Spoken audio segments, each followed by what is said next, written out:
लता जी ने अपनी पूरी जिंदगी में हजारों गाने गाए और उनका गाया हर एक गीत दिल के बेहद करीब होता था। लेकिन हैरानी की बात है कि जितने खूबसूरत तरीके से उन्होंने हिंदी के गाने गाए, उतने ही बेहतरीन तरीके से तमिल, कन्नड़, डोगरी, बांग्ला, गढ़वाली, और ये लिस्ट बहुत लंबी है, इतनी लंबी कि आप उसे याद भी नहीं रख पाएंगे। कहते हैं कि लता मंगेशकर जी ने 36 से भी अधिक भाषाओं में गाने गाए। आखिर इतनी अधिक भाषाओं में कैसे गा लेती थी लता जी, आज इस पर ही करेंगे बातचीत। आइए शुरू करते हैं।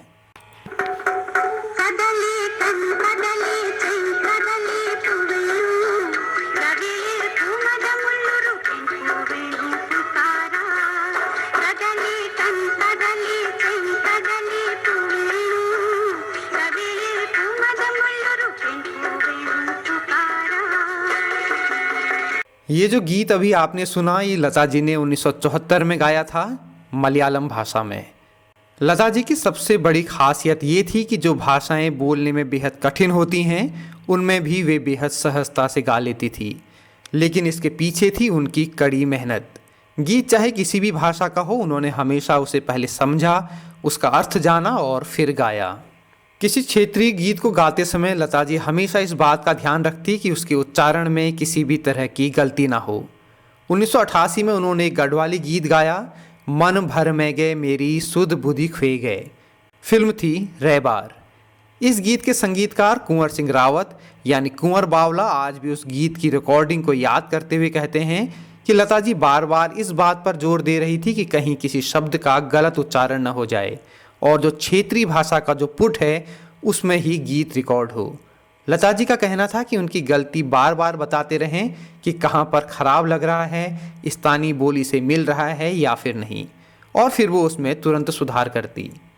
हजारों गीत गाने के बावजूद लता जी का किसी भी क्षेत्रीय भाषा के प्रति एक गजब का उत्साह था। उनके साथ गीत रिकॉर्ड करने का अनुभव रखने वाले लोग बताते हैं कि किसी एक भी गाने को कभी भी लता जी ने हल्केपन से नहीं लिया, और ख़ास तौर से क्षेत्रीय भाषा के, क्योंकि शायद उन्हें पता था कि उनके गाए हुए क्षेत्रीय गीतों के प्रति वहाँ के स्थानीय लोगों का एक गजब का आकर्षण हो जाता है। और वास्तव में इसे आप खुद भी महसूस करेंगे।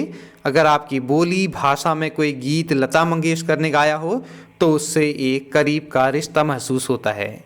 और लता जी का सम्मान क्षेत्रीय गीतकारों ने भी किया है। जब उन्हें पता चलता कि किसी खास गीत को लता मंगेशकर गाने वाली हैं तो उसमें बहुत अधिक क्लिष्ट शब्दों के प्रयोग से भी बचा जाता, लेकिन इसके बावजूद क्षेत्रीय शब्दों को बोलना, और वो भी एक धुन के साथ, किसी चमत्कार से कम नहीं है।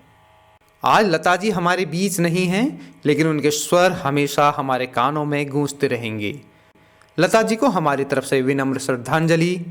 नमस्कार। आप देख रहे हैं मन्नू की